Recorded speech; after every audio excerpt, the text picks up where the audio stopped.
My palms were sweating as I shuffled down the narrow airplane aisle, the worn strap of my duffel bag digging into my shoulder. The recycled air felt too thin, carrying whispers of expensive cologne and the faint metallic tang of anxiety. Mine, not theirs. I'd never flown before, not once in my 25 years. Growing up in the foster system and then working paycheck to paycheck at a diner in Queens hadn't exactly afforded me many luxuries. "Excuse me," I murmured, trying to squeeze past a man in an expensive suit who barely acknowledged my existence. That's how it had always been, people looking through me rather than at me. I was background noise, wallpaper, the waitress you forget the moment she walks away from your table. The ticket in my trembling hand was my escape route. One way to San Francisco, where my childhood friend Mia had promised me a job and a place to crash until I got on my feet. Away from New York, away from the debt collectors, away from Eddie, the diner manager whose hands had started wandering when we closed up together. I glanced at my boarding pass again, the numbers blurring through fatigue and nerves. 7A. I scanned the row numbers, moving forward until I reached what I thought was my seat. The cabin light seemed brighter here, the leather seats wider, separated by actual armrests that didn't require passive-aggressive elbow wars with strangers. This must be it, I whispered to myself, sliding into the window seat. The leather felt buttery against my fingertips, nothing like the cracked vinyl booths I'd spent years wiping down at the diner. I allowed myself a small moment of satisfaction. The flight had been a splurge, but my entire life fit in one duffel bag and a backpack. I deserved this one comfort, didn't I? A flight attendant with perfect blonde hair and a smile that didn't quite reach her eyes moved past, doing a double take as she glanced at me. I shrank into the seat, suddenly aware of my faded jeans and secondhand sweater. Maybe she could smell the desperation on me. Maybe she knew I didn't belong, but she continued past, and I exhaled slowly, focusing on the small screen embedded in the seat in front of me. I traced my fingers over it, marveling at the selection of movies and TV shows. I'd never seen anything like it. My phone was a prepaid model from 3 years ago, and my apartment had never had cable. The plane began to fill, the first-class cabin quieter than I expected. Men and women in tailored clothes moved with the confidence of people who've never had to check their bank account before making a purchase. I kept my gaze lowered, afraid someone would challenge my right to be there. Then I felt it. A shift in the atmosphere, subtle but unmistakable. Like the air pressure had changed, making my ears pop. The cabin seemed to go quieter, conversations falling to hushed murmurs. I didn't look up, not right away. Instead, I noticed the reactions around me, the slight straightening of backs, the curious glances, the sudden attentiveness of the flight attendants. He came into my peripheral vision like a storm front. Dark, imposing, inevitable. A tall figure in a perfectly tailored black suit that seemed to absorb light rather than reflect it.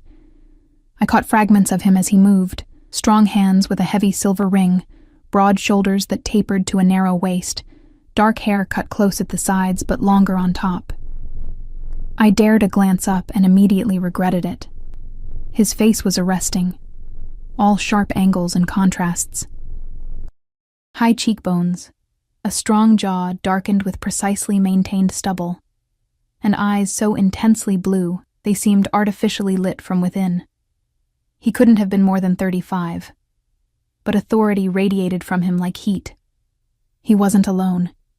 2 men flanked him, their watchful eyes scanning the cabin in continuous sweeps. They moved with military precision, one taking position at the front of the first-class section, while the other stood near my row, his hand never far from the inner pocket of his jacket. The man, I couldn't think of him as just another passenger, stopped at the row behind mine. I could feel his presence like a physical weight against my back, could smell the subtle notes of sandalwood and something darker, more primal. Power had a scent, I realized. And money. Real money, old money. Not the crumpled bills I counted every night after my shift. "Mr. Russo, can I get you anything before takeoff?" The flight attendant who had barely glanced at me now hovered attentively, her smile genuine and eager. "Water, no ice." His voice was deep, with the barest hint of an accent I couldn't place. Italian, maybe? It held the quiet confidence of someone who never needed to raise it to be heard. I shifted in my seat, suddenly aware of the mistake I'd made. I must have read my boarding pass wrong.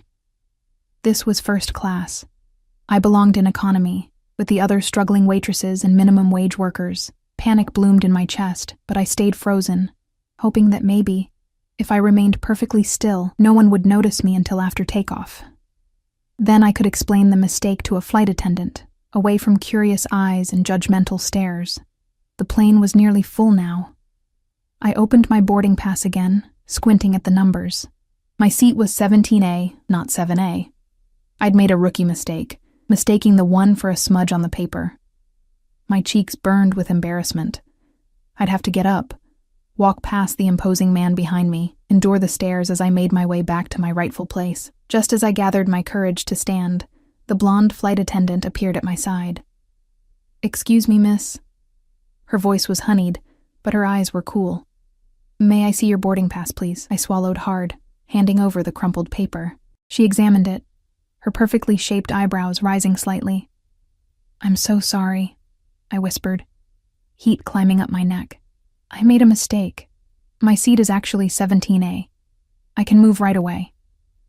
She opened her mouth to respond, but another voice cut through the air like a blade. "Is there a problem?" The man, Mr. Russo, had risen slightly from his seat, his gaze now fixed on our interaction. Up close, he was even more intimidating. A scar traced a thin white line along his jaw, the only imperfection in his otherwise flawless face. "No problem at all, Mr. Russo," the flight attendant said quickly. "This passenger is just in the wrong seat. She belongs in economy." His eyes found mine, and I felt the impact like a physical blow. They weren't just blue. They were arctic, calculating, assessing my worth in microseconds. I should have looked away, but I couldn't. Something in that gaze held me captive. "Which seat is hers?" he asked, never breaking eye contact with me. 17A, sir." A slight furrow appeared between his brows as he glanced at the boarding pass in the attendant's hand. I noticed 3 other men in suits sitting sporadically throughout first class, all watching our interaction with unnerving intensity. "Who's assigned to this seat?" He nodded toward where I sat. The attendant checked her tablet. "It's currently unoccupied, Mr. Russo. We're not at full capacity in first class today." Something shifted in his expression. A calculation completed. A decision made. "She stays." The attendant blinked. "Sir?" "She stays right here," he repeated, his tone brooking no argument. Then, directly to me, "Stay right here. Don't move." It wasn't a request. It was a command, delivered with the absolute certainty that it would be obeyed. I felt the weight of it settle over me like a heavy blanket, both confining and oddly comforting. The flight attendant's smile tightened. "Of course, Mr. Russo. As you wish." She handed my boarding pass back to me with stiff fingers and moved away quickly. I clutched the paper in my hand, my heart hammering against my ribs. Why had he done that?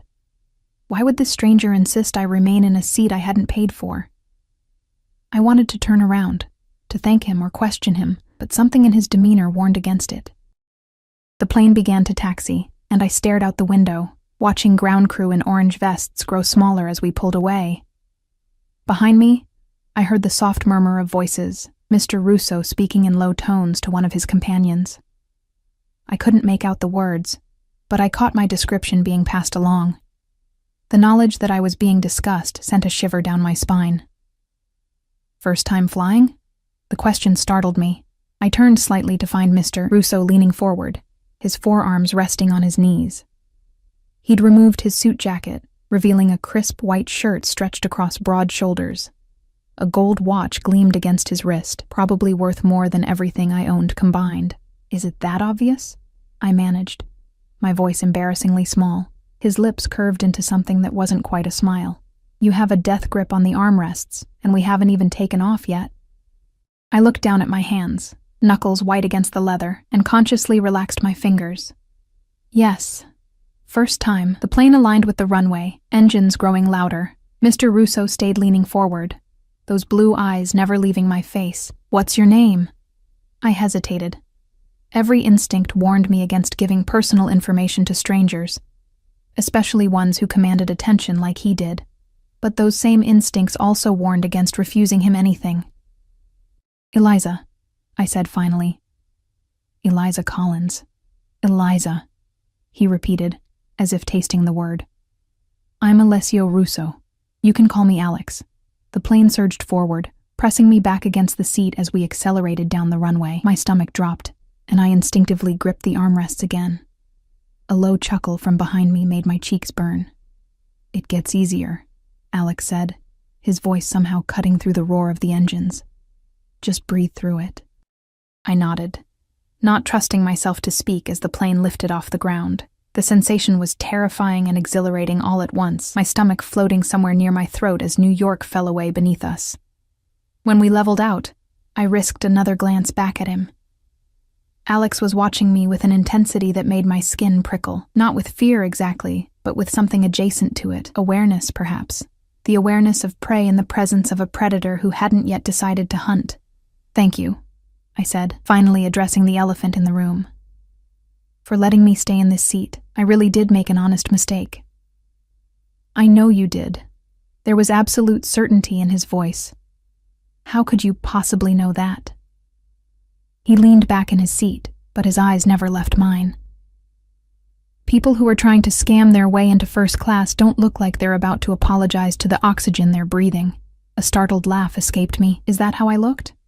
That, and like you might bolt down the aisle at any moment. The flight attendant approached with a tray of champagne flutes. Complimentary champagne for first class, she announced, her professional smile firmly in place. She offered me a glass with visible reluctance. I reached for it, hyper-aware of Alex's gaze tracking my movements. As my fingers closed around the delicate stem, I noticed a thin line of discoloration around my wrist where my sleeve had ridden up. A fading bruise, a souvenir from Eddie's parting gift when I'd given my notice at the diner. Alex noticed it too. His expression didn't change, but something deadly flickered in those blue eyes. Enjoy the champagne, Eliza. It's Dom Perignon. Probably better than whatever they serve in 17A. The flight attendant moved on to offer him a glass, which he accepted without looking at her. His focus remained on me, or more specifically, on my wrist, which I quickly covered by tugging down my sleeve. I sipped the champagne, the bubbles exploding on my tongue with a taste that was nothing like the $11.99 sparkling wine I'd bought to celebrate New Year's Eve alone in my apartment. It's good, I said inadequately. It should be, at $200 a bottle. He said it casually, without a hint of boasting. $200 for a bottle of alcohol. I could live for a week on that. I took another sip, trying to appreciate what might be my only chance to taste something so expensive. San Francisco, he said, nodding toward my boarding pass still clutched in my hand. Business or pleasure? Neither, really. I'm moving there. Fresh start. Running to something or away from something? The question hit too close to home. I stared into the golden liquid in my glass. Both, I guess. He made a sound of acknowledgement, as if my answer confirmed something for him. When I looked back, his eyes had softened marginally, though they lost none of their intensity. Sometimes both is the only answer that makes sense, he said. The plane hit a pocket of turbulence jostling us.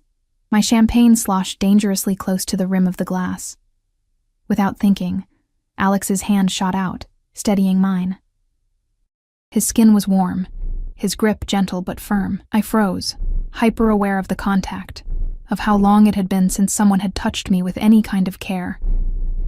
Careful, he murmured, his fingers lingering for a heartbeat longer than necessary before he withdrew. First rule of first class, don't waste good champagne. Something about his touch, brief as it was, unlocked a floodgate of sensation. The exhaustion of the past weeks, of working double shifts to save enough for this one-way ticket, of sleeping with one eye open in case Eddie made good on his threats, of wondering if I was making the biggest mistake of my life, crashed over me in a wave. Thank you, I said again, meaning it for more than just the champagne. Alex leaned back in his seat, studying me with those unreadable blue eyes. One of his men approached, bending to whisper something in his ear. Alex nodded once, then dismissed him with a slight gesture. Get some rest, Eliza, he said, his voice somehow both a suggestion and a command. It's a long flight to the West Coast. I turned back to the window, watching clouds drift by beneath us. but I remained acutely aware of his presence behind me. A gravitational pull I couldn't explain or resist. I didn't know who Alessio Russo was, or why he'd taken an interest in me. I didn't know what would happen when this plane landed in San Francisco, where Mia was supposed to meet me at baggage claim. All I knew was that for the first time in years, someone had seen me. Really seen me. And despite all logic and reason, despite the warning bells clanging in my head, a part of me never wanted to be invisible again. I closed my eyes, feeling the gentle vibration of the plane beneath me, the soft hum of the engines, and the weight of a stranger's gaze on the back of my head. Whatever happened when we landed, I had 6 hours of sanctuary in a seat that wasn't mine, courtesy of a man who looked at me like he could read every secret I'd ever tried to hide. I must have fallen asleep, lulled by the steady hum of the engines and the champagne warming my blood. When I woke, the cabin lights had been dimmed, and a soft blanket covered me that I didn't remember requesting. I shifted in my seat, momentarily disoriented, before memories of how I'd ended up in first class came flooding back. Slowly, carefully, I turned to glance behind me. Alex was awake, the blue glow from his tablet illuminating the sharp planes of his face. He looked up immediately, as if he'd sensed my movement before I'd even made it. Our eyes met in the shadowed cabin, and something unspoken passed between us, a current of recognition, of awareness. "Sleep well?" he asked, his voice pitched low enough not to disturb the other passengers. I nodded, suddenly conscious of my tangled hair and the dried drool that probably marked the corner of my mouth. I wiped at my face self-consciously. "How long was I out?" "About 3 hours." He set his tablet aside. "You looked like you needed it." 3 hours of unguarded vulnerability in the presence of a stranger. I should have felt exposed, violated somehow. Instead, I felt oddly rested, as if for those 3 hours, the weight of vigilance had been carried by someone else. "I didn't order this," I said, lifting the edge of the blanket. One corner of his mouth lifted. "I did. You were shivering." The knowledge that he'd been watching me while I slept, close enough to notice me shivering, should have unnerved me. Maybe it was Stockholm Syndrome, or maybe just the lingering effects of genuine sleep, but I felt a flutter of something like gratitude instead. "Thank you. Again. I seem to be saying that a lot to you." His eyes narrowed slightly, not in anger but in consideration. "You're not used to people doing things for you, are you, Eliza Collins?" The directness of the question caught me off guard. "No," I admitted. "Not really." "Why is that, I wonder?" It wasn't really a question, more like a thought spoken aloud. I shifted uncomfortably under his scrutiny. "Just lucky, I guess." He didn't smile at my attempt at humor. Instead, he leaned forward, closing the distance between us. "I think it's because you don't expect it. You've trained yourself not to." His insight was too accurate, too penetrating. I looked away, out the window at the endless black sky. "You don't know anything about me. I know more than you think." Something in his tone made me look back at him. He held up his phone, and on the screen was a social media profile. My social media profile. The few public photos I had, my employment history at the diner, the community college classes I'd taken in accounting before I'd had to drop out to work more hours. "What the hell?" I hissed, anger temporarily overshadowing my intimidation. "You looked me up? While I was sleeping?" He didn't seem the least bit apologetic. "I make it a point to know who I'm dealing with." "We're not dealing with anything. You're a stranger who happened to be on the same flight as me. A stranger who's apparently also a stalker." Something dangerous flickered across his face, a warning I was too incensed to heed. "Be careful, Eliza," he said softly. "There's a difference between caution and disrespect. I'm allowing one, not both."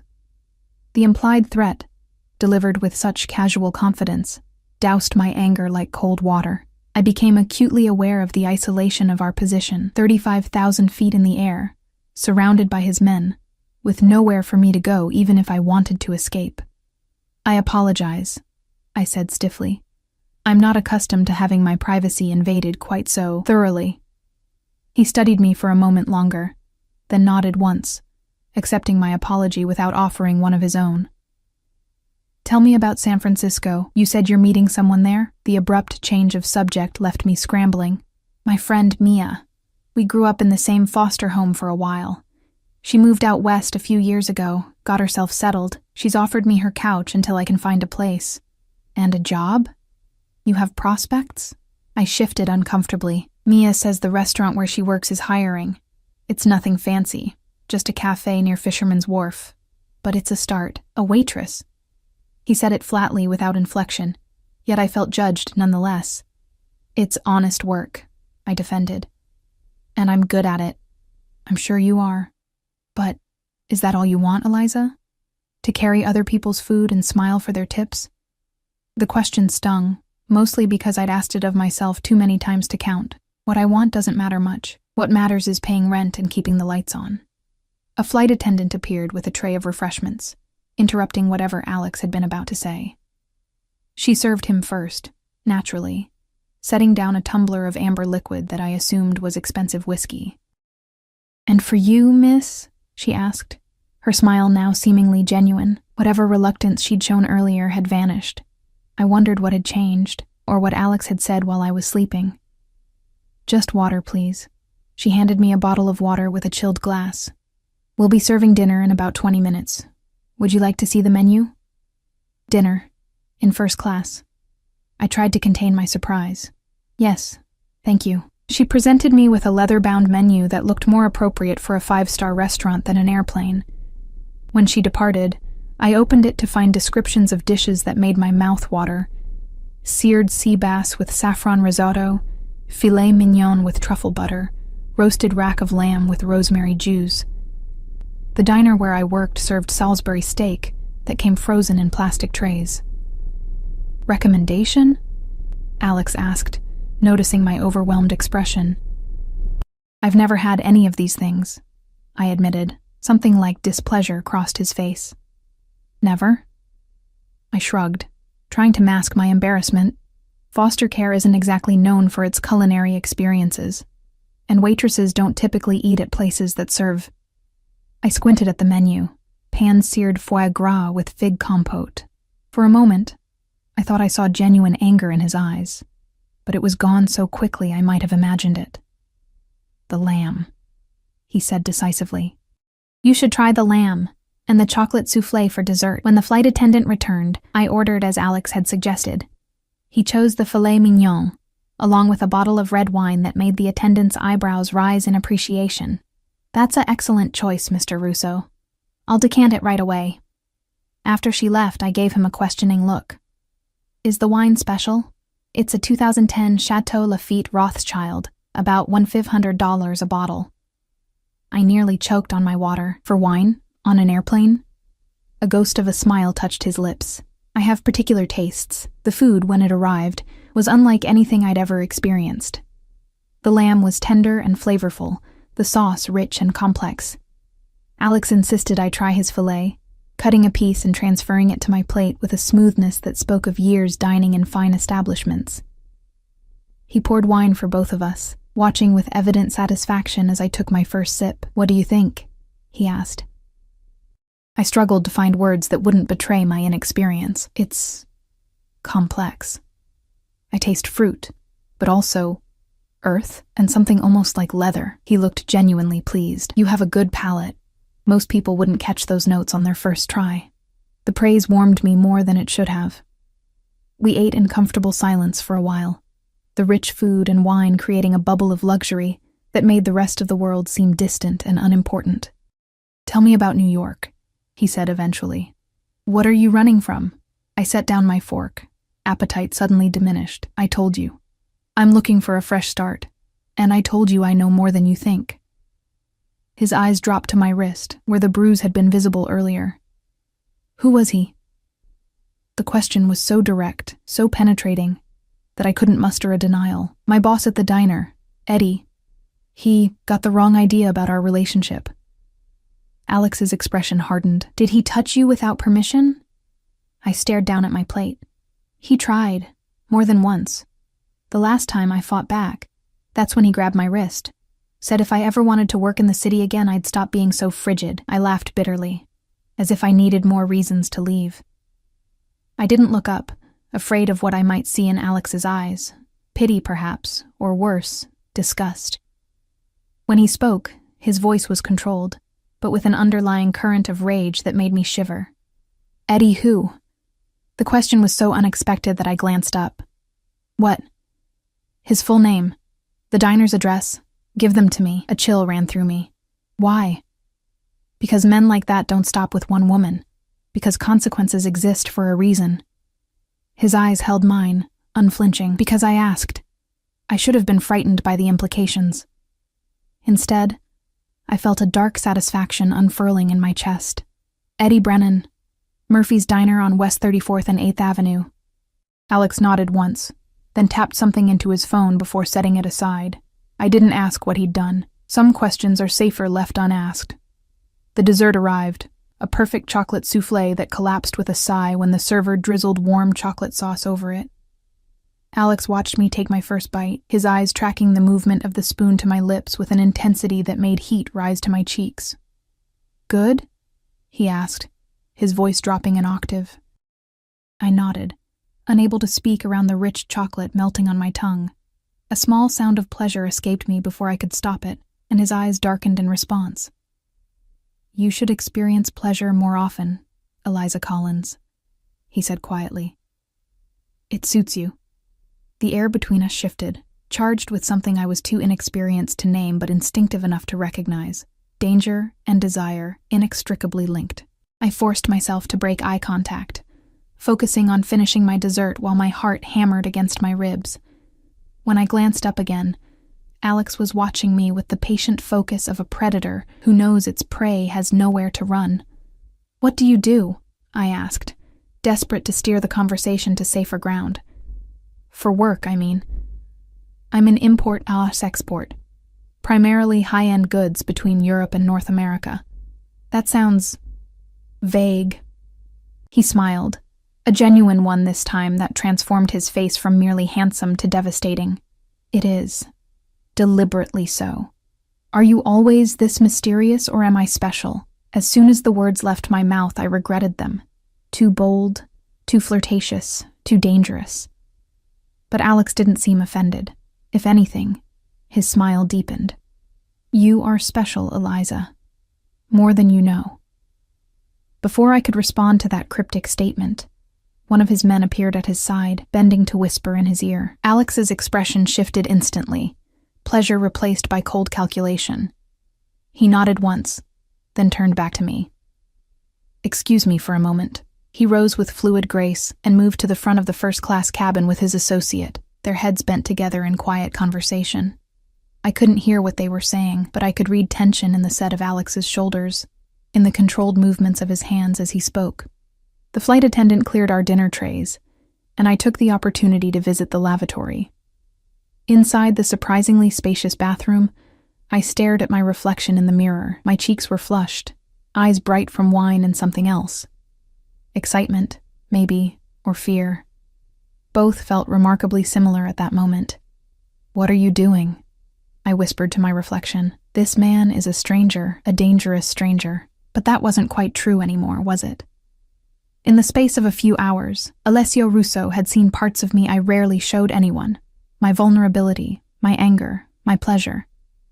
And I had glimpsed enough of him to know that whatever business he conducted, it operated in shadows deeper than I'd ever ventured. When I returned to my seat, Alex was back in his face a carefully composed mask of neutrality. But his knuckles were white where he gripped the armrest, betraying the tension he was trying to conceal. Everything okay? I asked cautiously. He glanced up, seemed to consider how much to say, then made a decision. A minor business complication. Nothing that can't be handled. By your employees. I nodded toward the men positioned throughout the cabin. Associates. He corrected smoothly. And yes. The cabin lights dimmed further, signaling that it was time for passengers to sleep during the overnight flight. Around us, people reclined their seats, donned sleep masks, settled in for the remaining hours of the journey. You should rest, Alex said. We still have a few hours before landing. I hesitated. I don't think I can sleep anymore, too much on my mind. He studied me for a moment, then reached into his carry-on and extracted a slim leather case. From it, he removed a book, a well-worn copy of The Great Gatsby. "Here," he said, offering it to me. "If you're going to be awake, you might as well have something to occupy your thoughts." I took the book, our fingers brushing in the exchange. "You carry literature in your carry-on?" "I find Fitzgerald to be excellent company on long flights." I opened the book carefully, noting the dog-eared pages and margin notes written in a strong, angular hand. "This is your personal copy." "Yes. And you're letting me borrow it." He tilted his head slightly. "Is that so strange? It feels intimate." His eyes held mine in the dimness. "Does that make you uncomfortable?" It should have. Everything about this situation should have made me uncomfortable. Instead, I found myself drawn deeper into whatever web was being woven between us. "No," I admitted. "It doesn't." He nodded, as if my answer confirmed something for him. "Good. Read, Eliza. I enjoy watching your expressions change as you think." It should have been a creepy statement. Instead, it made me feel seen in a way I'd rarely experienced. I turned my attention to the book, aware of his gaze on me as I began to read the familiar opening lines. But my concentration kept slipping, pulled away by the magnetic presence behind me, by questions that multiplied with each passing hour. Who was Alessio Russo, really? What kind of import-export business required armed guards on commercial flights? Why had he taken such an interest in me, a nobody waitress with nothing to offer someone like him? And most importantly, what would happen when this plane landed and the brief, surreal bubble of first-class luxury burst around us? After about an hour of pretending to read while my thoughts chased themselves in circles, I felt a light touch on my shoulder. I turned to find Alex leaning forward, his face close enough that I could see the faint stubble darkening his jaw despite the dim cabin lights. "Your mind is too loud," he said softly. "I can practically hear you thinking." I closed the book, keeping my finger between the pages to mark my place. "Sorry. Don't apologize. Tell me what's troubling you." I hesitated, then decided on honesty. "You." His eyebrows rose slightly. "Me?" "This." I gestured vaguely between us. "Whatever this is.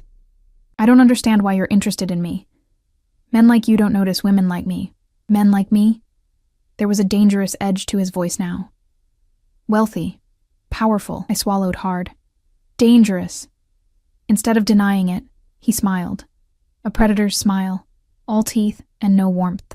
"And women like you?" "Invisible," I said simply. "Dispensable." Something flashed in his eyes, anger, but not directed at me. "You are many things, Eliza Collins, but invisible and dispensable are not among them." He reached out slowly, giving me time to pull away, and brushed a strand of hair behind my ear. His touch was light, almost reverent, but I felt it like a brand against my skin. "What if I told you that I saw you the moment you stepped onto this plane? That I watched you try to make yourself smaller, to apologize for the space you occupy? That I recognized in you something I've been looking for without knowing it?" My breath caught in my throat. I'd say that sounds like a line, a very good one, but still a line. He laughed, a genuine sound of surprise and delight that transformed his face yet again. "Fair enough. But what if it's true? Then I'd say you're either insane or dangerous, possibly both. And yet you're still here, talking to me instead of pretending to sleep." He had me there. I couldn't explain the pull I felt toward him, the sense that in the space of a few hours, my life had veered off its predictable trajectory into something unknown and potentially hazardous. "Maybe I'm the one who's insane," I said softly. The overhead speakers crackled to life, the captain's voice announcing that we'd soon begin our descent into San Francisco. The spell between us broke as the cabin lights brightened and flight attendants moved through the aisles, collecting trash and preparing for landing. I handed the book back to Alex, our fingers lingering together longer than necessary. "Thank you. It's one of my favorites." "Keep it," he said, closing my fingers around the worn cover. "A souvenir of your first flight. I couldn't. It's yours. It has your notes in it. That's why I want you to have it." His eyes held mine, intense and unreadable. something to remember me by, as if I could forget him, as if the few hours spent in his orbit hadn't already altered something fundamental within me. The plane began its descent, the change in altitude making my ears pop. San Francisco appeared below us, a sprawl of lights against the darkness, the iconic Golden Gate Bridge illuminated against the night sky. A new city, a new beginning. But suddenly, the future I'd been so desperate to reach felt hollow compared to the intensity of the present moment. What happens when we land? I asked, the question that had been circling my mind for hours finally escaping. Alex's expression gave nothing away. That depends on you, Eliza. On me? How? He leaned closer, his voice dropping so only I could hear him. When we reach the gate, you have a choice to make. You can go to baggage claim, meet your friend Mia, start your new life as a waitress by the wharf. He paused, his eyes never leaving mine. Or you can come with me. My heart stuttered. Come with you where? Does it matter? It should have. It should have been the only thing that mattered.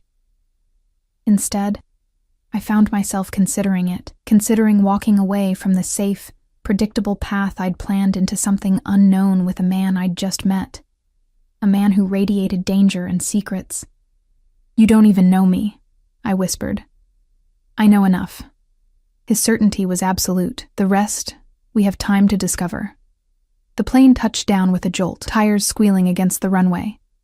Reality came rushing back, my duffel bag with everything I owned. Mia waiting at baggage claim, the job she'd helped secure for me. The sensible future I'd planned so carefully.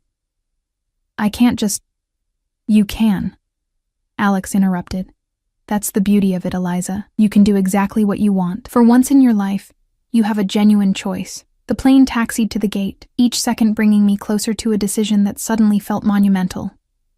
Around us, passengers began gathering their belongings, phones lighting up as they reconnected with the world. But in our bubble of first class, time seemed suspended between one heartbeat and the next. Why me? I finally asked, my voice barely audible above the ambient noise of the cabin. Out of all the people you could choose, why me? Alex considered me with those penetrating blue eyes. Because when I looked at you, I saw someone who deserves more than she's been given. Someone who survived without becoming hard. That's rarer than you might think. His words struck something deep within me. A lonely, neglected part that had always longed to be valued for exactly who I was. You don't make offers like this to every woman you meet on planes, I said. It wasn't a question. I've never made this offer to anyone. The intensity in his voice left no room for doubt. This isn't a habit, Eliza. This isn't a game. The seatbelt sign dinged off. Around us, passengers stood, retrieving luggage from overhead compartments. Alex remained seated, waiting for my response, his stillness a counterpoint to the movement around us. If I say no? I asked, needing to understand the parameters of this strange situation. Then you walk away. No consequences. No regrets. He paused. At least, not on my end. The implication that I might regret refusing him hung in the air between us. The plane had reached the gate now, the gentle bump as the jetway connected, jarring me back to reality. I need to think, I said. Alex nodded once. Of course. He stood, and one of his men immediately appeared with his suit jacket.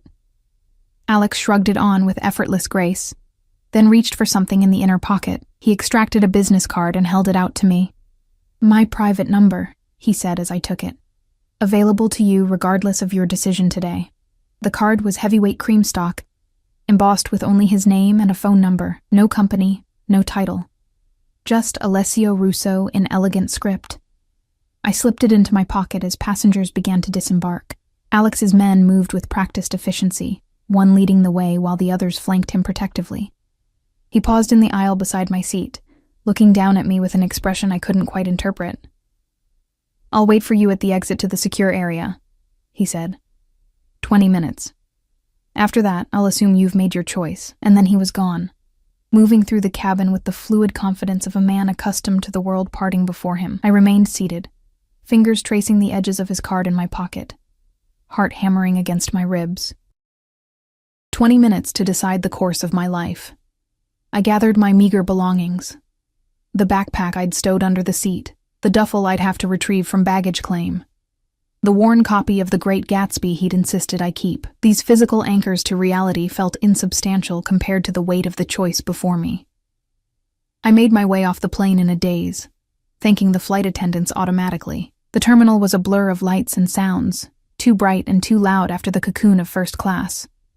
I followed signs toward baggage claim, each step leaden with indecision. Mia would be waiting. Reliable, practical Mia who'd pulled herself up from the same foster system that had spat me out. Mia who'd offered me her couch, who'd spoken to her manager about hiring me, who represented safety and certainty. And then there was Alex. Dangerous, magnetic Alex who looked at me like I was something precious instead of disposable. Alex who offered an unknown future that terrified and thrilled me in equal measure. I found myself stopping in the middle of the concourse, travelers flowing around me like water around a stone. What was I doing? What kind of person seriously considered abandoning a solid plan for a man she'd just met on a plane? A man who was clearly involved in something illegal, who traveled with armed guards, who could make flight attendants change their behavior with a word. I pulled out my phone and found Mia's number. I should call her, tell her I'd landed, that I was on my way to baggage claim, that everything was proceeding according to plan. Instead, I found myself opening her text messages, scanning our conversations from the past few weeks. Her excitement about my arrival, her descriptions of the apartment she shared with 2 other girls, where I'd be sleeping on a pull-out couch in the living room, the cafe job she'd lined up, minimum wage plus tips, just like the diner in New York, different city, same life. Was that really what I wanted? To trade one invisible existence for another? To keep surviving instead of living? I looked up at a departures board, the minutes ticking away, 15 left of the 20 Alex had given me. My phone buzzed in my hand, a text from Mia. Just parked, at baggage claim. Can't wait to see you. Guilt twisted in my stomach. She'd done everything right, been the kind of friend everyone should be lucky enough to have. And here I was, contemplating standing her up for a man who practically screamed danger. I resumed walking, heading toward the escalators that would take me down to baggage claim. This was insane. I'd known Alex for hours, not even a full day. Whatever I thought I felt was just a product of stress, exhaustion, and the surreal environment of first class. Halfway down the escalator, I stopped again. Below me, I could see the baggage carousels, crowds of people waiting for their luggage. I scanned the faces, looking for Mia's familiar features, and then I saw her. Short dark hair, oversized sweater, anxiously checking her phone. Mia, my lifeline, my safety net. She looked up, scanning the arrivals, hope written across her face. In that moment, I knew. I knew that if I went to her, if I accepted the life she was offering, I'd always wonder what might have happened if I'd chosen differently. I'd live with that question mark hanging over me. That road not taken. I backed up the escalator, drawing confused looks from other travelers, and hurried back to the main concourse. 10 minutes left. My heart raced as I retraced my steps, moving against the flow of passengers. I didn't know if I was making the right choice. Objectively, it was probably the wrong one, but it was my choice. Perhaps the first truly autonomous decision I'd made in a life defined by reacting to circumstances rather than creating them. I reached the exit from the secure area, where arriving passengers emerged to meet those waiting for them. And there he was, standing slightly apart from the crowd, his men positioned strategically nearby. Alex wasn't looking for me. He was on his phone, his expression serious, authoritative. This was a man accustomed to giving orders and having them obeyed without question. What was I doing? Before I could reconsider, his eyes lifted, scanning the crowd with the focused intensity I'd come to recognize. When he saw me, something shifted in his expression. Surprise, followed by satisfaction. He put away his phone and waited, not approaching, giving me the space to make my final decision. I walked toward him, each step feeling both terrifying and inevitable. When I reached him, I stopped, my duffel bag suddenly heavy on my shoulder. "You're here," he said simply. "I am. And your friend?" I swallowed hard. I texted her, told her something came up, that I'd call her tomorrow. It was a coward's move, I knew. Mia deserved better, but I couldn't bear to see her face when I told her I was abandoning our plans for a man I barely knew. Alex nodded, not commenting on my methods. Are you certain, Eliza? This isn't a decision you can unmake. The gravity in his voice should have sent me running. Instead, it anchored me. Whatever this was, he wasn't treating it lightly. I'm not certain of anything, I admitted, except that I'd regret walking away. Something like approval flashed in his eyes. He extended his hand to me, a simple gesture laden with significance. I hesitated only a moment before placing my palm against his. His fingers closed around mine, warm and secure. "Come," he said, "the car is waiting." He led me through the terminal, his men moving around us like a well-choreographed dance, one ahead clearing the way, others behind and beside us, creating a bubble of space in the crowded airport. People seemed to instinctively move aside, sensing something in their bearing that commanded deference. Outside, the cool San Francisco night air hit my face, carrying the unfamiliar sense of the bay. A sleek black SUV with tinted windows idled at the curb, a driver standing at attention beside it. Another identical vehicle was parked behind it.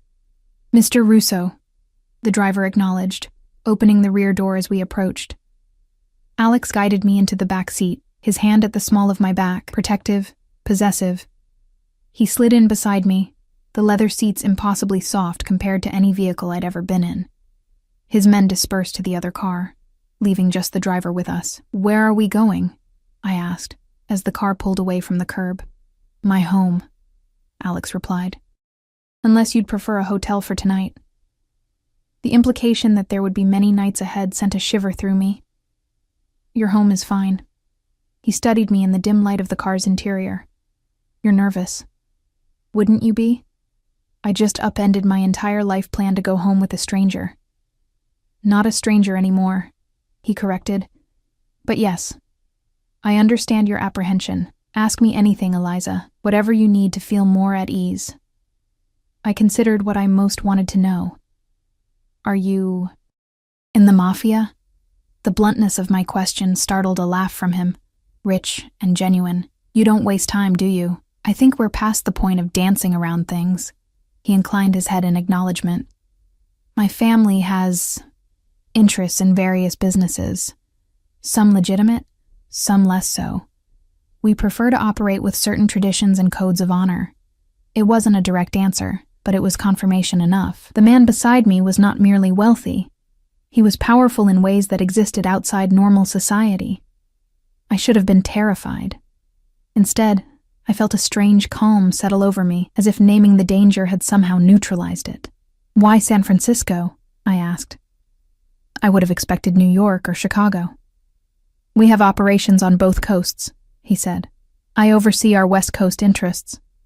My brother handles the East, and these interests include," his lips curved into that not-quite smile, "import, export, as I said. Real estate, shipping, entertainment, banking." He paused. "Protection." The euphemism wasn't lost on me. I nodded, processing this information. "And where do I fit into all this?" His expression turned serious. "You don't. That part of my life remains separate from whatever develops between us. But your men, your security, they'll always be there, won't they? Watching." "Yes." No apology, no equivocation. "My position necessitates certain precautions." The car turned off the main highway onto a winding road that climbed into the hills. Through the windows, I caught glimpses of the bay far below, city lights reflecting off the water like scattered stars. "Is this the part where you tell me all the rules?" I asked, only half joking. "What I can and cannot do as whatever I am to you?" Alex's gaze intensified. "You're not a possession, Eliza. I don't want to control you. I want to give you opportunities you've never had before." "In exchange for what?" His hand found mine in the darkness, fingers intertwining. "Your company, your perspective, your trust. Eventually, it sounded too good to be true. People like him didn't just pluck people like me from obscurity out of the goodness of their hearts. There has to be more to it than that," I insisted. He was quiet for a moment, considering his words carefully. "When I saw you on that plane, trying so hard to be invisible, to apologize for taking up space that was rightfully yours, I saw myself, not as I am now, but as I was once, before my father's position became mine, before I understood my worth." The revelation stunned me into silence.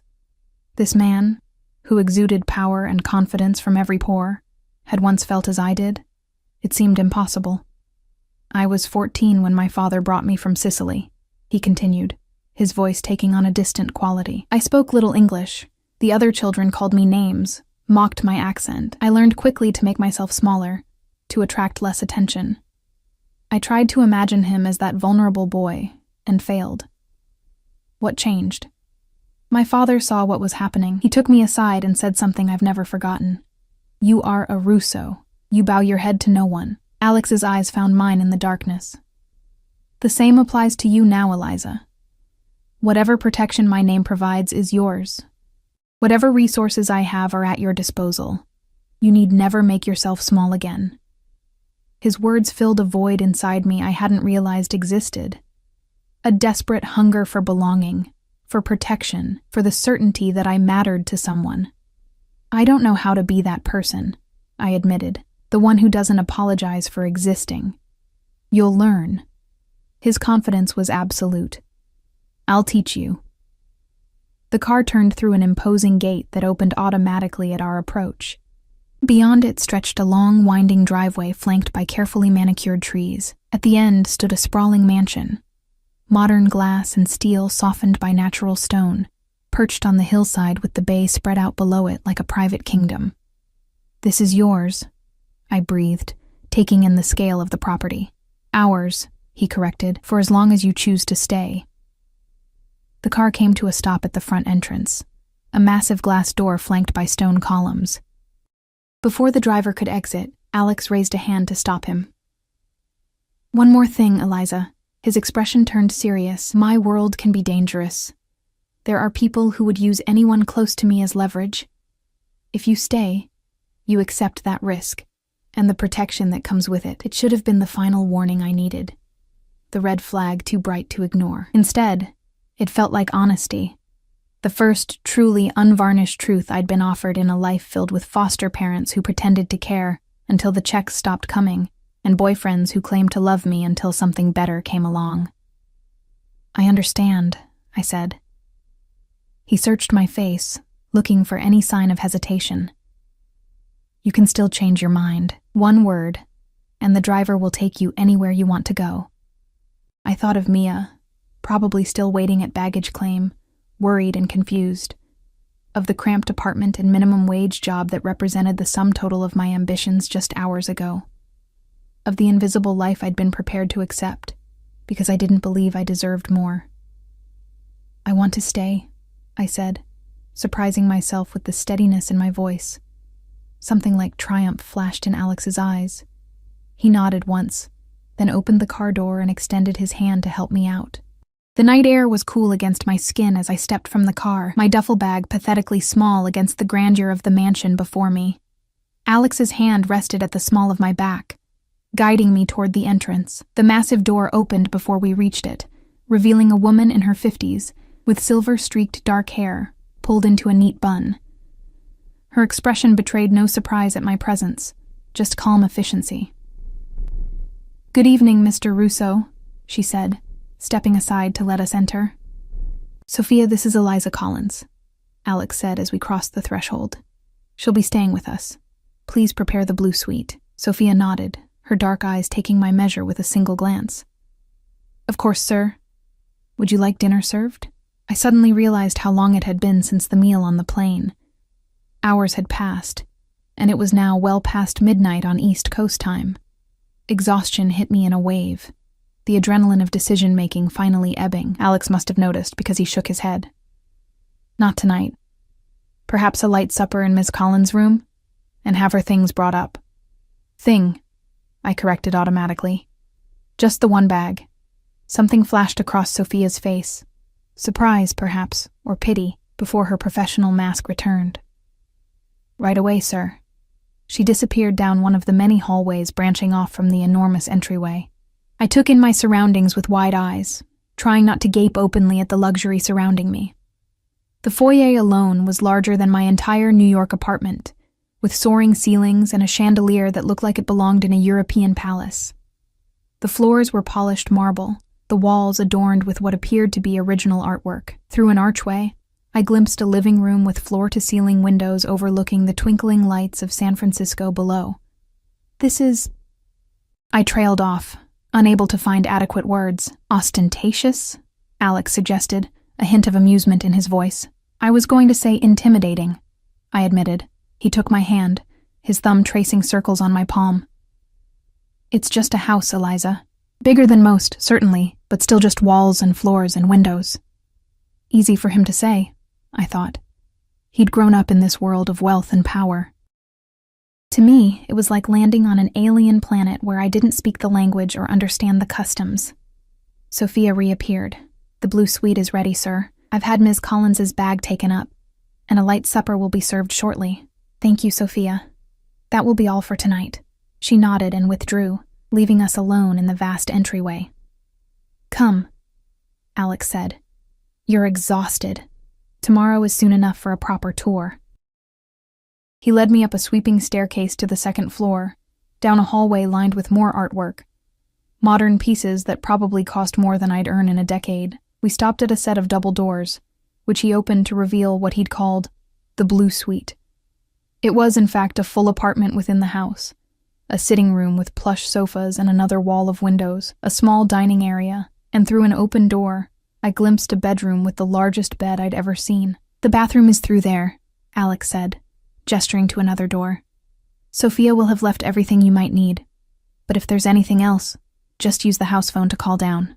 I stood in the center of the room, my mind struggling to process this new reality. Just that morning, I'd been in my cramped New York apartment, counting pennies and worrying about making rent. Now I was standing in a mansion overlooking San Francisco, with a man who belonged to a world I'd only ever seen in movies. This is crazy, I whispered. More to myself than to him. Alex moved closer, his presence warm and solid in the unreality of the moment. It's a lot to take in. I understand that. Do you? I looked up at him, searching his face for any sign that he truly comprehended the vertigo I was experiencing. How could you possibly understand what this is like for me? Instead of taking offense, he considered my question seriously. No, he admitted finally. I can't fully understand. Your experience is uniquely yours. All I can do is try to make the transition as comfortable as possible. His honesty disarmed me. I'd expected platitudes or dismissal, not genuine acknowledgement of the gap between our worlds. I don't know how to be here, I confessed. I don't know the rules, the expectations. I don't even know what I'm supposed to call you. Alex, he said simply. Just Alex. And there are no rules, Eliza. No expectations beyond those of basic courtesy. You're not my employee or my subordinate. What am I then? He reached out, his fingers brushing my cheek with surprising gentleness. My guest. For now. What comes next, we'll discover together. The tension between us shifted, electricity humming in the space where his skin touched mine. I was acutely aware of how close he stood, of the subtle scent of his cologne, of the heat radiating from his body. A knock at the door broke the moment. Alex stepped back, his expression carefully neutral as he called, "Enter." A young man in a black uniform wheeled in a cart laden with covered dishes. He set it near the small dining table, nodded respectfully to Alex, and departed without a word. Your supper, Alex said. I'll leave you to rest. You've had a long day. He moved toward the door, and panic suddenly flared in my chest. For all my uncertainty, the thought of being left alone in this strange place was somehow worse. Wait, I said, the word escaping before I could consider it. Will I see you in the morning? He paused, turning back to me with an expression I couldn't quite read. If you wish. I do. The admission felt more vulnerable than it should have. Something softened in his eyes. Then I'll have breakfast served on the terrace at 9. Sophia will show you the way. He hesitated, then closed the distance between us once more. Slowly, giving me every opportunity to step away, he leaned down and pressed his lips to my forehead, a gesture so unexpectedly tender that my breath caught. Sleep well, Eliza Collins, he murmured against my skin. Tomorrow begins a new life for you. Then he was gone, the door closing softly behind him, leaving me alone with my racing thoughts and a future that had transformed completely in the space of a single day. I woke disoriented, sunshine streaming through floor-to-ceiling windows I didn't recognize. For a moment, panic gripped me. Where was I? Then the events of yesterday cascaded back in a rush of memories. The plane, Alex. The decision that had altered the trajectory of my life in a single moment. I sat up, taking in my surroundings properly in daylight. The bed was enormous, draped in linens so fine they felt like water against my skin. The bedroom itself was the size of my entire New York apartment, decorated in soothing shades of blue and cream. French doors led to a private balcony overlooking the bay. San Francisco spread out below like a miniature model city. A soft knock at the door pulled me from my reverie.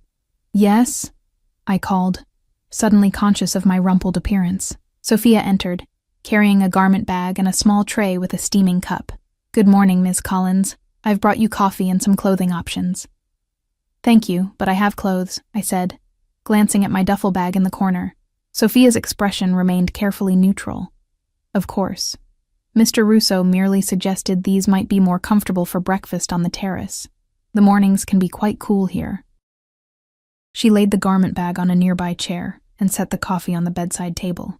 "Breakfast will be served at 9, as Mr. Russo mentioned. The bathroom is fully stocked with toiletries, and there are robes in the closet. Will you need anything else?"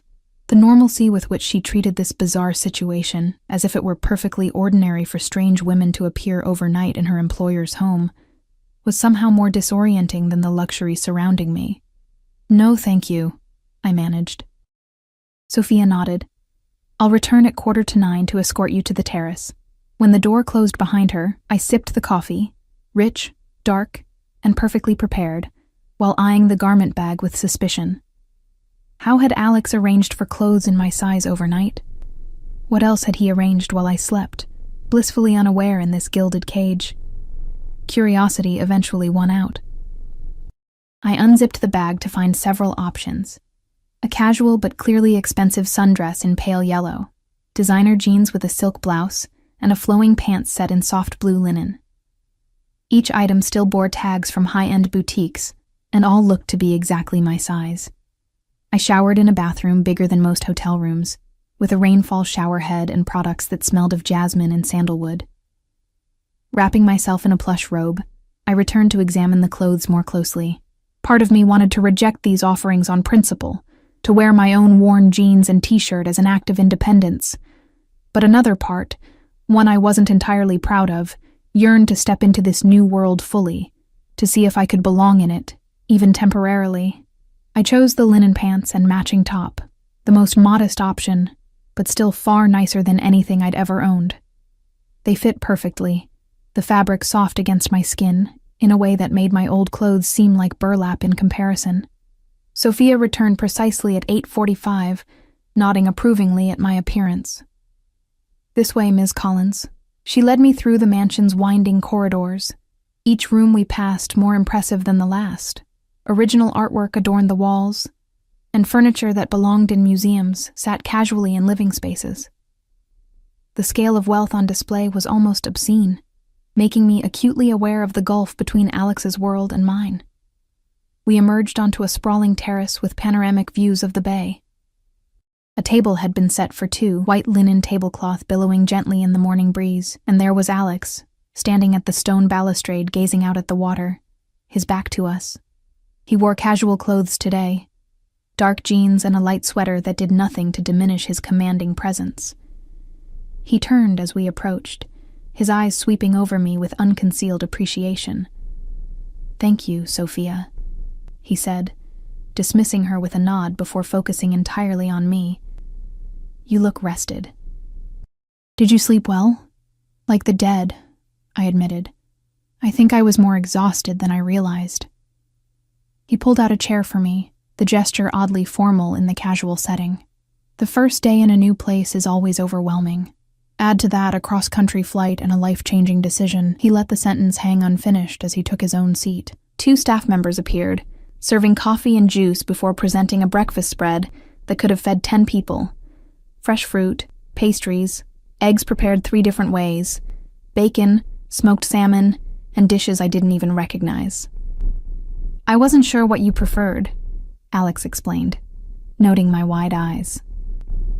In my world, breakfast is usually coffee and maybe a granola bar, I said, trying to keep my tone light despite the stark reminder of our differences. Alex frowned slightly. That's not breakfast, Eliza. That's survival.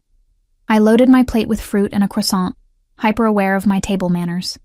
Did one cut a croissant with a knife in this world? I wasn't sure, so I tore off small pieces with my fingers, hoping it wasn't a faux pas. Thank you for the clothes, I said, after taking a sip of orange juice so fresh it must have been squeezed moments ago. Though I'm curious how you knew my size. A ghost of a smile touched his lips. I have a good eye for such things, a useful talent in your line of work. I couldn't resist the small jab. Instead of taking offense, he seemed amused. In my personal life, perhaps. My professional associates rarely care if I can estimate their measurements. I laughed despite myself, some of the tension easing from my shoulders. Fair point. We ate in companionable silence for a few minutes, the view of San Francisco providing a stunning backdrop. Boats crisscrossed the bay, tiny from this distance, like toys in a child's bathtub. You have questions, Alex said finally, setting down his coffee cup. Ask them. I considered where to begin among the 1,000 queries crowding my mind. Why didn't you introduce yourself on the plane right away? You knew I was in the wrong seat from the beginning, didn't you? He nodded. I was curious to see what you do. Most people caught in that situation become defensive or entitled. You were neither. You were prepared to accept responsibility and retreat with dignity. So it was a test? An observation, he corrected. I don't play games, Eliza. What about your business? I chose my words carefully. Is that not a game of sorts, with rules and consequences? His expression turned serious. It's not a game when lives and livelihoods are at stake. It's a responsibility, one I take very seriously. And is that why you have men watching the house? I nodded toward the grounds below, where I'd spotted security personnel making rounds. Alex didn't seem surprised that I'd noticed. Yes. My position makes certain precautions necessary. Because of rivals? Or law enforcement? He studied me for a moment, as if deciding how much to reveal. Both, at times, though we maintain mutually beneficial relationships with most local authorities. The casual acknowledgement of corruption should have shocked me. Instead, it felt like confirmation of how the world really worked. The powerful making their own rules while the rest of us lived by different standards. And what happens now? I asked. The question that had been circling my mind since I'd made my decision at the airport. With me, I mean. Alex set down his fork, giving me his full attention. That depends on what you want, Eliza. I can offer you many things. Security, comfort, opportunities you've never had before. What I can't offer is a conventional relationship because of who you are, because of what I am, he corrected. My world doesn't allow for normal courtships or predictable paths. Anyone close to me must accept certain realities. Security concerns, public scrutiny, private obligations. I absorbed this, trying to read between the lines. Are you saying you want me to be your... What? Girlfriend? Mistress? Something darkened in his expression. I don't use such terms. They're reductive and disrespectful. Then what am I doing here, Alex? I pushed, needing clarity. What do you want from me? Your company, he said simply. Your perspective. Your presence in my life, in whatever capacity evolves naturally between us. It sounded too vague, too convenient. And in return, you'll want for nothing. Your own space here, if you choose to stay. Education, if you wish to pursue it. A career path that interests you. Financial independence. The offer was so expansive it made me dizzy. Why would you do all that for someone you just met? Alex leaned forward, his intensity magnetic. Because I recognize something in you, Eliza. A resilience. An untapped potential. And because I'm in a position to offer opportunities that would otherwise be closed to you. Most men who approach women on planes aren't offering scholarships and careers, I pointed out dryly. He acknowledged this with a slight tilt of his head. I'm not most men. No, I agreed. You're not. A comfortable silence fell between us as I processed his words. Below on the grounds, I noticed more security personnel changing shifts, a subtle but constant reminder of the world I'd stepped into. I should call Mia, I said suddenly, guilt washing over me. She deserves a real explanation, not a cryptic text message. Alex nodded. Of course. Use the phone in your suite. It's secure.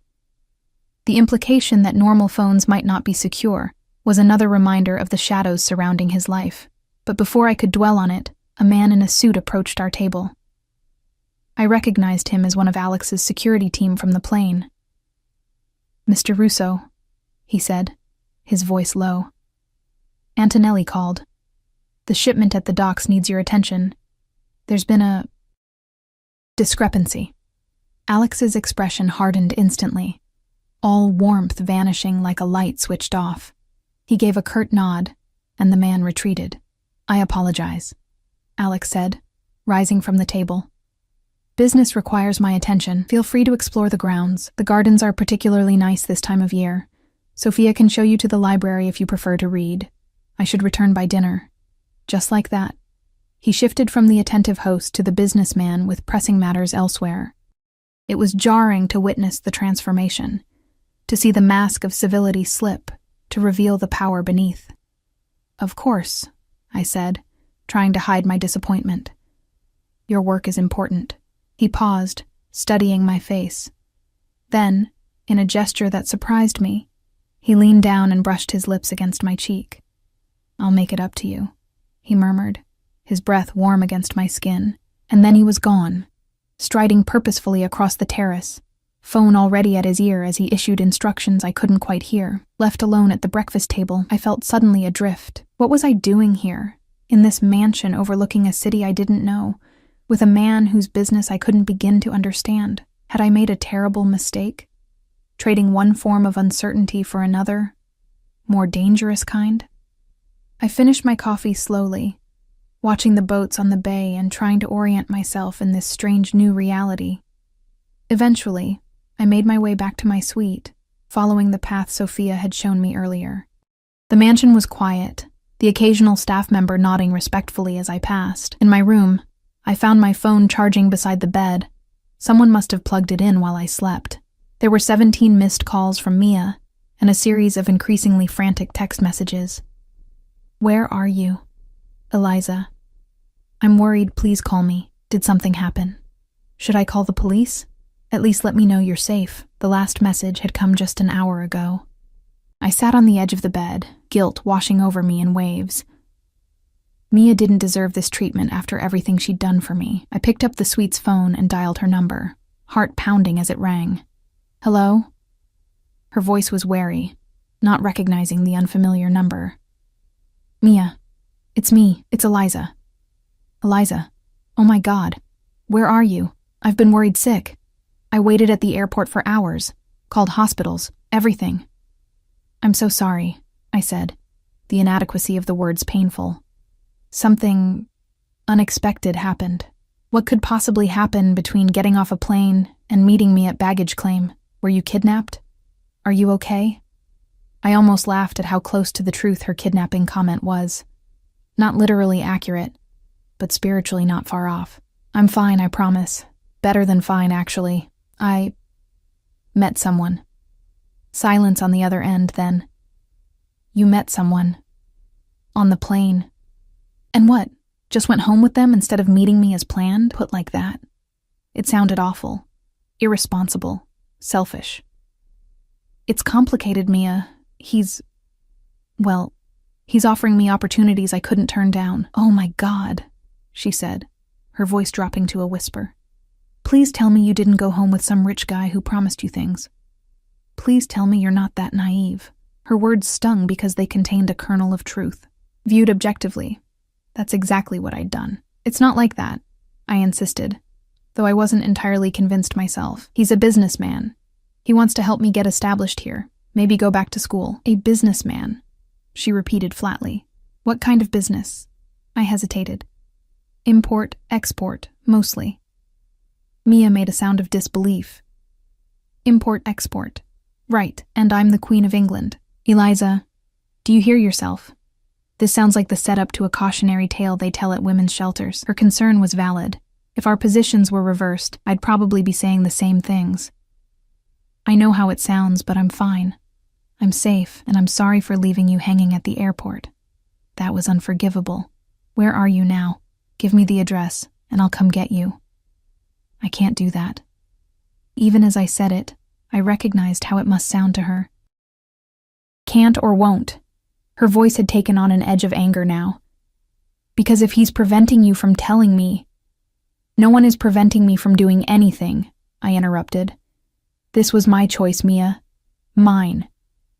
Maybe it's the wrong one, but it's mine to make. A long silence followed. When she spoke again, her voice was cooler, more controlled. Fine, it's your life, but not if, when this blows up in your face, my couch will still be available. Assuming you're not in pieces at the bottom of the bay. Mia. No, I get it. The waitressing job and cramped apartment weren't glamorous enough. You wanted the fairy tale. Just be careful what you wish for, Eliza. Not all princes are charming, and some castles are really prisons. Before I could respond, she hung up. I sat with the phone in my hand, her words echoing in my mind. Was she right? Was I being hopelessly naive? I moved to the balcony, gazing out at the spectacular view that now felt slightly tainted. In the distance, I could see the Golden Gate Bridge, shrouded partially in the city's famous fog. Somewhere beyond it was Mia's apartment, the life I'd planned, the safe choice I'd abandoned. A knock at the door pulled me from my thoughts. I opened it to find Sophia, her expression as professionally neutral as ever. Ms. Collins. Mr. Russo asked me to inform you that he's been delayed. He suggests you make use of the pool or gardens this afternoon, and he'll join you for dinner at 7. Thank you, Sophia. I hesitated, then added, Actually, I was wondering if I might see the rest of the house. I don't want to wander around lost. Something like approval flickered in her eyes. Of course. I'd be happy to give you a tour. For the next hour, Sophia guided me through the mansion, each room more impressive than the last. There was a library with floor-to-ceiling bookshelves, a home theater that rivaled commercial cinemas, a gym equipped with machines I couldn't even name, and an indoor pool in addition to the outdoor one I'd glimpsed from my balcony. Throughout the tour, I noticed subtle but unmistakable security measures, cameras in discreet locations, staff members who looked more like guards than household help, reinforced doors to certain areas Sophia politely described as Mr. Russo's private offices. By the time we returned to my suite, my head was spinning with impressions and questions. I thanked Sophia, who reminded me that dinner would be at 7 in the small dining room, small being a relative term in this house, I'd learned. Left alone, I explored my suite more thoroughly, discovering a walk-in closet that now contained not just the options Sophia had brought that morning, but an entire wardrobe of clothes in my size. Dresses, pants, tops, even nightwear and lingerie, all still with tags from designer boutiques. The gesture was simultaneously thoughtful and presumptuous. Alex had anticipated my needs, but also assumed I'd stay long enough to require a complete wardrobe. The realization left me with conflicting emotions, gratitude mixed with unease at being so easily provided for, as if I were a doll to be dressed and positioned in his world. I spent the afternoon by the outdoor pool, reading a book I'd borrowed from the library while trying to process the whirlwind changes in my life. The sun was warm, the view spectacular, and staff appeared periodically to offer refreshments or adjust umbrellas for my comfort. It was easy to see how one could become accustomed to this life, to slip into the role of the kept woman in the mansion on the hill, but Mia's warning nagged at me, along with my own misgivings about the source of Alex's wealth and power. As the sun began its descent toward the horizon, I returned to my suite to prepare for dinner, my mind no clearer than it had been that morning. I was still adrift in unfamiliar waters, clinging to the life raft Alex had unexpectedly thrown my way, but one question remained, haunting me as I dressed for dinner in clothes that didn't feel like mine. Was I escaping one trap only to willingly walk into another? I chose a simple black dress from the new wardrobe, the fabric draping elegantly while remaining modest. My reflection in the full-length mirror startled me.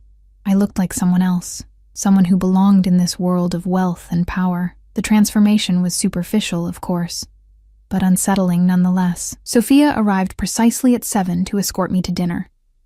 She led me through the mansion's winding corridors to what she'd called the small dining room, a space that could comfortably seat 12, but had been set for an intimate dinner for 2. Crystal chandeliers cast a warm glow over the polished mahogany table, and floor-to-ceiling windows offered views of the city lights now twinkling in the dusk. Mr. Russo will join you shortly, Sophia informed me before disappearing, leaving me alone in the imposing space. I wandered to the windows, watching as San Francisco transformed from day to night. Tiny pinpricks of light outlined the Golden Gate Bridge, and boats moved across the darkening bay like floating lanterns. It was breathtakingly beautiful, and so far removed from the life I'd known that it felt like a dream from which I might suddenly wake. I've always found that view therapeutic. I turned to find Alex standing in the doorway, still in business attire, but with his tie loosened and jacket removed. He looked tired, the perfect composure I'd observed earlier now showing faint cracks. "Rough day?" I asked. A shadow crossed his face. "Business complications. Nothing for you to worry about." He crossed the room to join me at the window, standing close enough that I could feel the heat radiating from his body. "You look beautiful," he said, his eyes taking in the dress with appreciation. "Thank you, though I can hardly take credit for it." I gestured to the outfit. This was in the closet, along with an entire department store's worth of clothes. "Do you disapprove?" he asked, watching my reaction carefully. "I'm just not used to people buying me things without asking, especially not entire wardrobes." "Would you have preferred to wear your old clothes?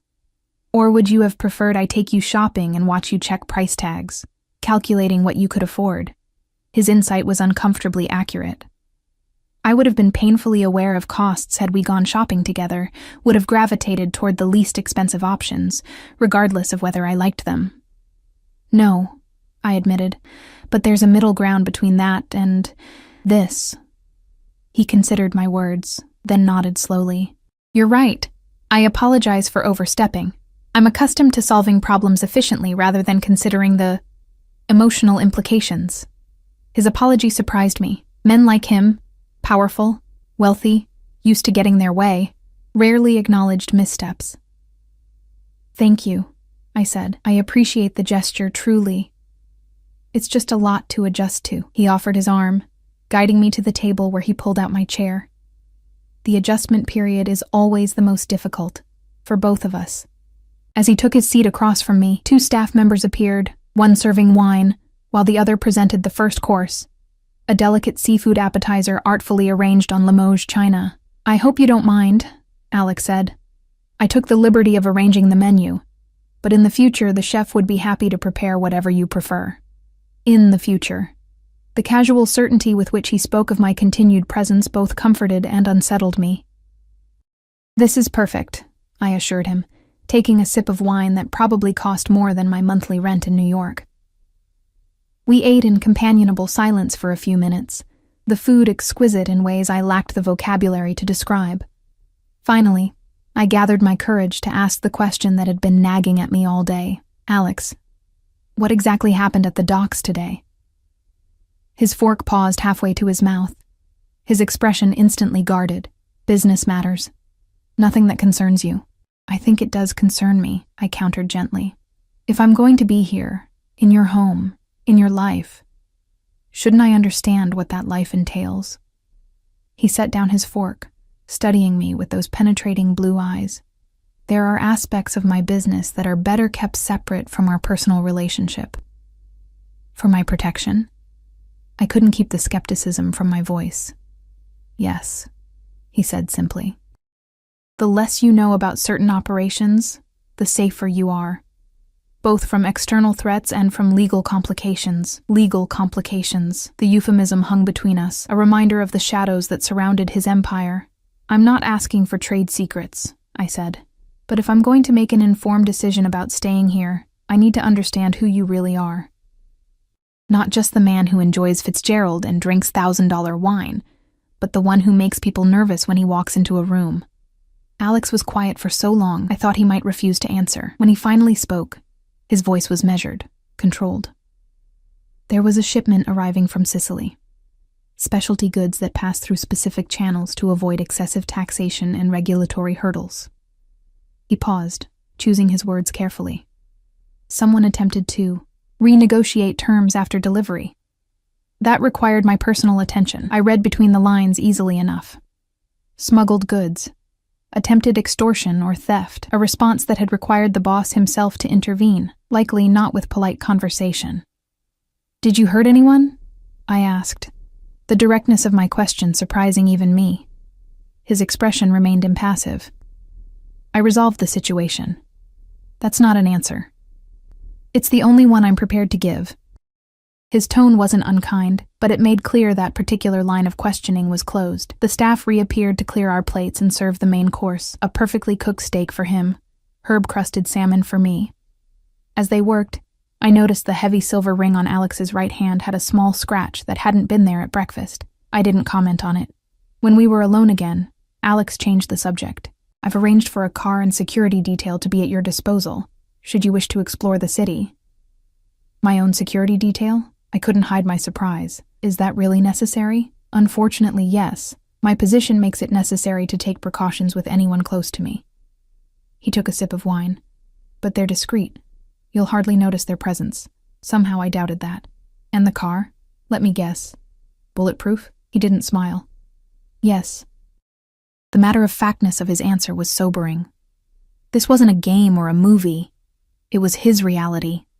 And now, by extension, mine. "I spoke to Mia today," I said, changing the subject to something that had been weighing on me. "She thinks I've made a terrible mistake." Alex's expression remained neutral. "That's understandable. From her perspective, you abandoned carefully laid plans to go home with a stranger." "She used the phrase 'in pieces' at the bottom of the bay," I admitted. That drew a slight smile from him. "Your friend has a vivid imagination, or a realistic assessment of how these situations usually end." I met his gaze directly. "Can you honestly tell me her fears are completely unfounded?" He set down his wine glass, giving me his full attention. "What I can tell you is that you are under my protection now. That means no harm will come to you, from me or anyone else, so long as you remain here." The way he phrased it sent a chill down my spine. Protection implied danger, and "so long as you remain here" carried an implicit warning about what might happen if I didn't. "Is that meant to be reassuring?" I asked. "It's meant to be honest." He leaned forward slightly. "I won't insult your intelligence by pretending my world is without risks, but I can promise that within it, you are safer than you've ever been." The irony wasn't lost on me. Safety in the shadow of danger. Protection from the very man others feared. "And if I decided to leave?" I asked, the hypothetical hanging between us. Something darkened in his eyes. "Are you planning to?" "I'm trying to understand the parameters," I clarified, "whether this gilded cage has a door that opens from the inside." For a moment, anger flashed across his face, quickly controlled but unmistakable. "This is not a cage, Eliza. You're free to leave anytime you choose. I would provide you with the means to establish yourself comfortably elsewhere, ensure your security, and wish you well." I studied his expression, looking for any sign of deception. "Just like that? No consequences. Just like that." His voice was steady. The only consequence would be the opportunities lost, for both of us. The tension between us eased slightly. I took another bite of the perfectly prepared salmon, considering his words. If what he said was true, then I truly did have a choice: to stay in this world of luxury and danger, or to walk away with more resources than I'd had before. The staff returned to clear the main course, serving an exquisite chocolate dessert that melted on my tongue. As I savored it, a thought occurred to me. "What about Eddie?" I asked. "At the diner. You had me give you his information on the plane." Alex's expression remained carefully neutral. "What about him? Did you do something?" He took a deliberate sip of wine before answering. "Eddie Brennan no longer manages that diner. He's decided to pursue opportunities elsewhere, quite far elsewhere, and he's developed an unfortunate case of broken fingers that will make grabbing women's wrists difficult for the foreseeable future." I should have been horrified. Instead, a dark satisfaction settled in my chest. "You had that done for me? Someone you just met?" "I had it done because men like Eddie deserve consequences," he corrected. That it benefited someone I found interesting was a happy alignment. The casual way he spoke of violence was a stark reminder of who he truly was beneath the polished exterior. Yet I couldn't summon the moral outrage I should have felt. Eddie had hurt others before me, and would have continued had someone not stopped him. "Thank you," I said finally, surprising myself with my sincerity. Alex nodded once, accepting my gratitude without comment. The conversation shifted to lighter topics as we finished dessert. His recommendations for places I might enjoy in the city, books from his library he thought I might like. After dinner, he suggested a walk through the gardens, now illuminated by subtle landscape lighting. The night air was cool, carrying the scent of roses and the distant salt tang of the bay. Security personnel maintained a discreet distance as we strolled along stone pathways between carefully tended beds. "I've enrolled you in classes at the university," Alex said casually, as if he were commenting on the weather. "Starting next semester. Business administration and accounting, if I recall correctly from your previous coursework. Unless you'd prefer something different." I stopped walking, stunned by the presumption. "You what?" He turned to face me, apparently surprised by my reaction. "I thought you'd be pleased. You mentioned wanting to finish your degree." "On the plane, yes, but that doesn't mean you get to make those decisions for me without asking." Understanding dawned in his eyes. I've overstepped again." "Significantly?" I confirmed, crossing my arms. Instead of becoming defensive, he considered me thoughtfully. "You're right. I apologize. I'm used to efficiency. Seeing a need and addressing it immediately. People aren't problems to be solved, Alex. I appreciate the intention, but I need to make my own choices." He nodded slowly. "I understand. The enrollment can be canceled if you prefer to handle it yourself, or change to a different program if accounting no longer interests you."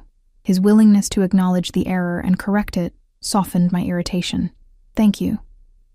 And it's not that I don't want to go back to school. I do.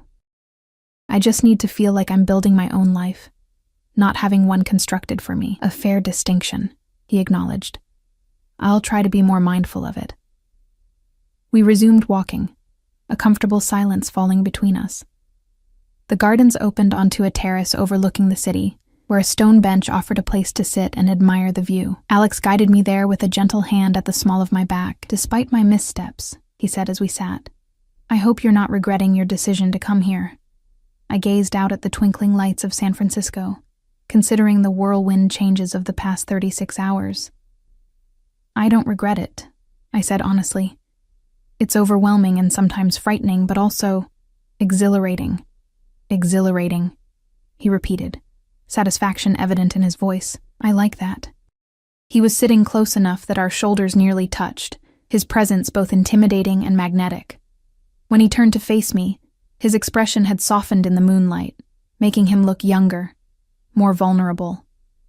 "I want to kiss you, Eliza," he said, the directness of the statement stealing my breath. "May I?" The formality of the request was oddly touching. This powerful man who could arrange violence with a phone call, who commanded fear and respect in equal measure, asking permission for something so simple as a kiss. Instead of answering with words, I leaned toward him, closing the distance between us. His lips met mine with surprising gentleness, the contact soft and questioning at first, then more insistent as I responded. His hand came up to cradle my face, fingers tangling in my hair as the kiss deepened. I'd been kissed before, of course, but never like this, never with such focused intensity. As if the world had narrowed to just this moment, just this connection. When we finally broke apart, I was breathless, my heart racing in my chest. Alex's eyes were darker now, pupils dilated as he studied my face in the moonlight. "You continue to surprise me, Eliza Collins." "Is that good or bad?" I asked, my voice slightly unsteady. "Very good," he assured me, his thumb tracing the curve of my lower lip. "Predictable is boring, and you are anything but boring." We stayed on the terrace for another hour, talking about everything and nothing. My childhood in foster care, his early years in Sicily, books we'd read, places he'd traveled. With each exchange, the strange man from the plane became more real to me, more human, despite the dangerous power he wielded. When the night air grew too cool, he walked me back to my suite, his hand clasped warmly around mine. At my door, he paused, his expression serious once more. "I have to leave town for a few days," he said. "Business in Los Angeles that requires my personal attention." Disappointment washed over me, surprising in its intensity. "When do you leave?" "Tomorrow morning, early." He tucked a strand of hair behind my ear, his touch lingering. "The house and staff are at your disposal while I'm gone. Sophia will help with anything you need, and your security detail will remain in place." I nodded, trying to hide my disappointment. "How long will you be gone?" 3 days. 4 at most." His hand cupped my cheek. "Will you be here when I return?" The question carried weight beyond its simple words. He was offering me an opportunity, a grace period to consider my decision without his overwhelming presence influencing me. "Yes," I said, surprising myself with the certainty I felt. "I'll be here." Relief flickered across his face, quickly masked. "Good." He leaned down, pressing a kiss to my forehead. "Sleep well, Eliza." As he turned to go, I caught his hand. "Alex?" He looked back, eyebrows raised in question. "Thank you for seeing me when I thought I was invisible." Something profound moved behind his eyes. Recognition, perhaps, or understanding. He raised my hand to his lips, pressing a kiss to my knuckles. "Thank you for allowing yourself to be seen."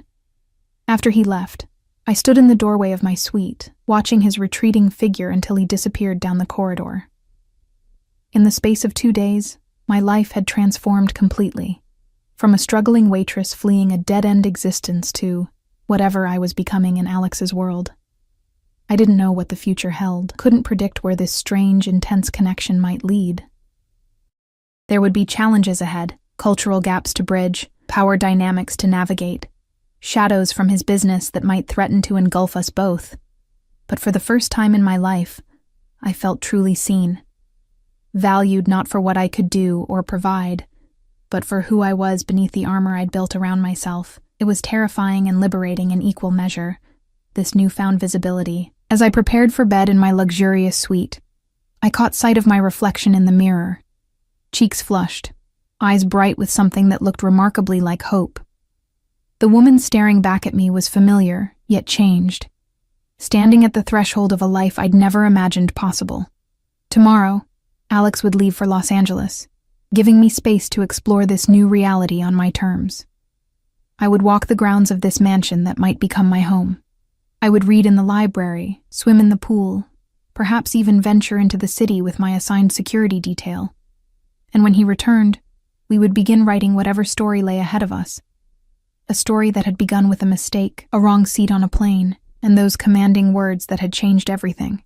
"Stay right here. Don't move." Words that had led not to captivity, as they might have suggested, but to the first truly free choice I'd ever made. I slipped between silk sheets, the events of the past 2 days replaying in my mind as sleep began to claim me. Whatever happened next, whatever complications, dangers, or joys awaited, I knew one thing with absolute certainty. I was exactly where I wanted to be.